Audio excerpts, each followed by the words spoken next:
Maka perumpamaan yang tadi, ibaratnya kalau seandainya hari ini di sini kita bercampur antara orang yang menjadikan dunia sebagai tujuan dan orang menjadikan akhirat sebagai tujuannya, pasti akan kontra.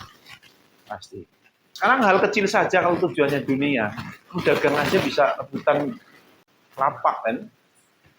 Rebutan lapak, terus rebutan apa lagi? Pelanggan, terus rebutan apa lagi? Rebutan duit intinya kan?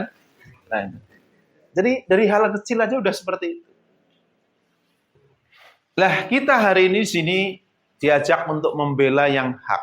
Yang hak itu seperti apa? Maka dijelasin dalam Quran ya.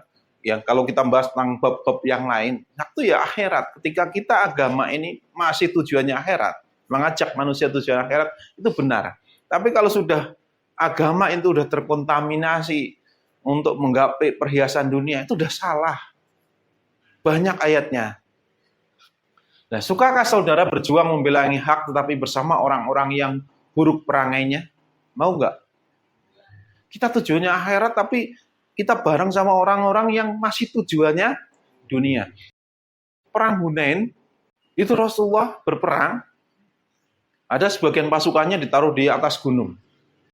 Begitu musuhnya udah dikalahkan, orang-orang yang di atas gunung itu pada lari turun gara-gara kepengen rebutan rampasan perang. Begitu pada turun, orang-orang kafir ini tahu orang muslimin seperti itu. Itu atas kehendak Allah juga. Akhirnya dibalikin. Langsung balik ke gunung, diserang balik. Itu Rasulullah itu hampir-hampir kalah. Itu Rasulullah sampai dibekep, sampai ada luka segala macam. Itu pernah terjadi. Maka ketika Islam sudah tujuannya dunia aja udah Allah cerai beraikan. Maka kita hari ini cara berdakwahnya seperti apa? Kita dakwah juga sama. Prinsipnya Allah yang beri hidayah, tugas kita hanya menyampaikan. Terus bagaimana Pak? Orang-orang yang nggak mau ngikut, terus orang-orang yang menolak, boleh nggak kita mengatakan mereka kafir, musyrik, munafik, fasik, Abu Jahal, Abu Lahab, Fir'aun, Abraha gitu?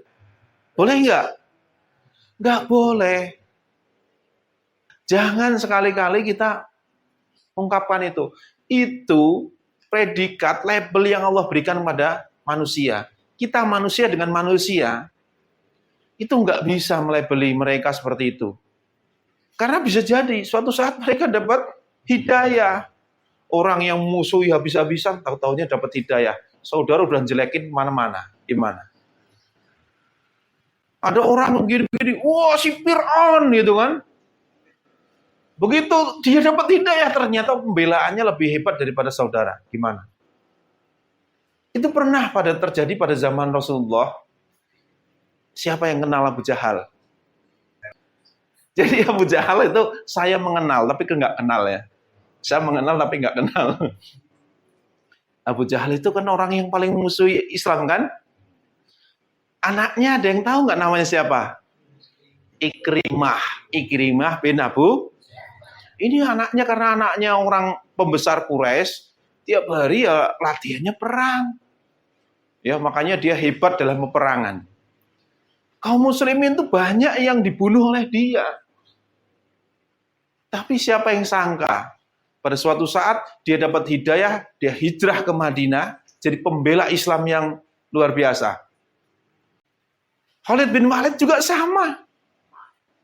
Bagaimana mereka itu memusuhi Islam luar biasa, tapi begitu mereka dapat hidayah, kira-kira seperti apa? Apakah umat Islam nih, kita sahabat-sahabatnya udah ada yang dibunuh, saudara kita ada yang dibunuh, anak kita ada yang dibunuh, orang tua ada yang kita bunuh. Begitu orang yang bunuh masuk Islam, wah kamu telah bunuh saya, kamu harus saya bunuh. Apa begitu? Gak boleh. Jadi kematian ya ditakdir Allah, di tangan Allah. Jadi mereka ditakdirkan mati melalui mereka. Makanya kaum muslimin waktu orang-orang yang tadi memusuhi Islam benar-benar itu dapat hidayah, pada nyalamin, terima kasih. Melalui tanganmu saudara saya syahid di jalan Allah, masuk surga. Melalui tanganmu banyak saudara-saudara di sini masuk surga. Kalau hari ini antar golongan aja kesenggol, jangankan bulan kesenggol dikit, nyampe anak keturunannya dicap. Ini anaknya si ini nih. Ya kan?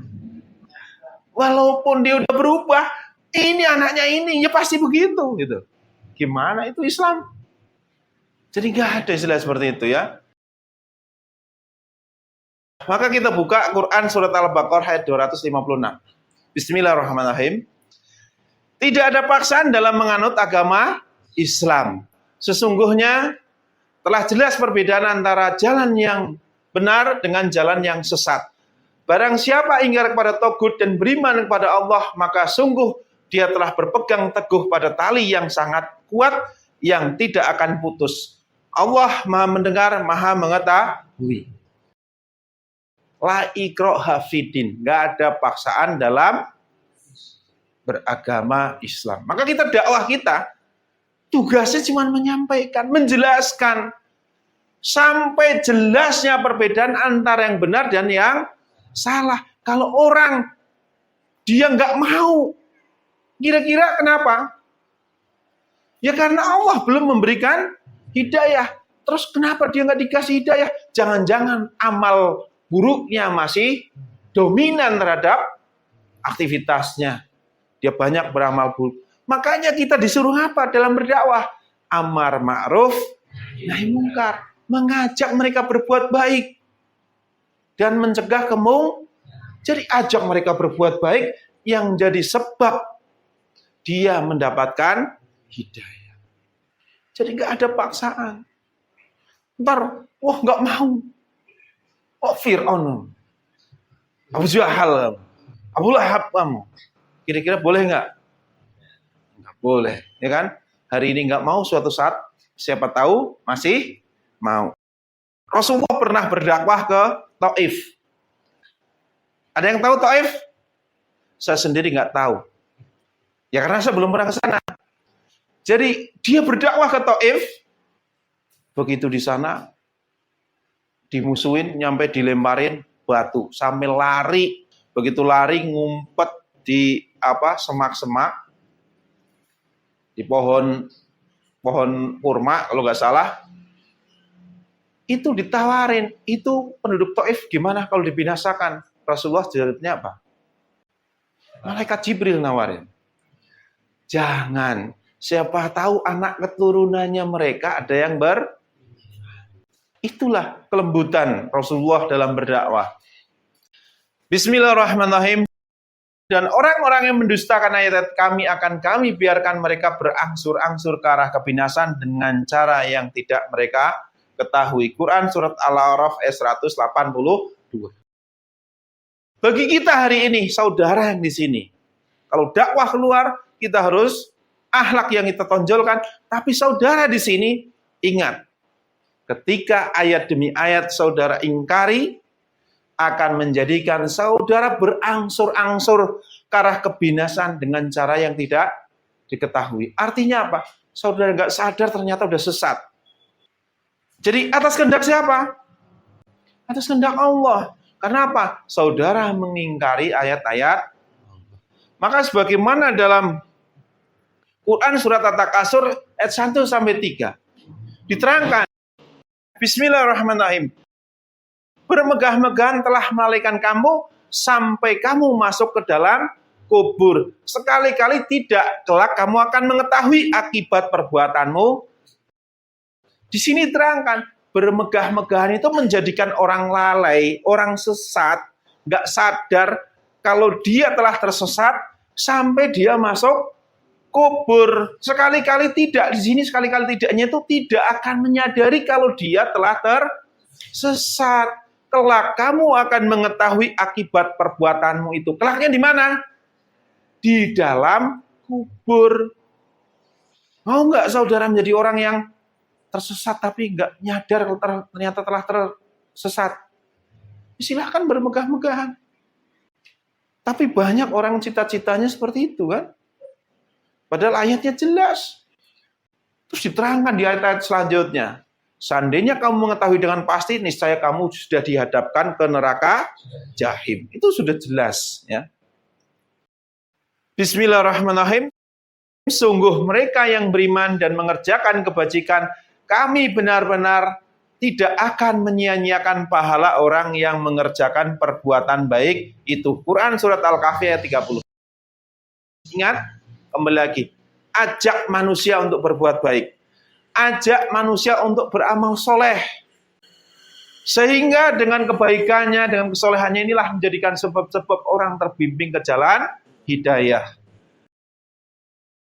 Dan bersabarlah karena sungguhnya Allah tidak akan menyia-nyiakan pahala orang yang berbuat kebaikan. Quran Hud ayat 115. Nah ini diterangkan juga. Artinya, kita ulas lagi, kalau seandainya yang kita ikuti di sini tersesat, sementara saudara sudah berbuat baik, insya Allah tidak akan menyia-nyiakan kebaikan saudara, pasti Allah tunjukkan jalan yang baik. Karena apa? Orang baik akan dicondongkan ke hatinya akan dicondongkan kemana? Ke yang benar, ke yang hak. Tapi kalau saudara sudah condongnya ke dunia, nggak mungkin hati saudara akan dicondongkan kepada yang benar.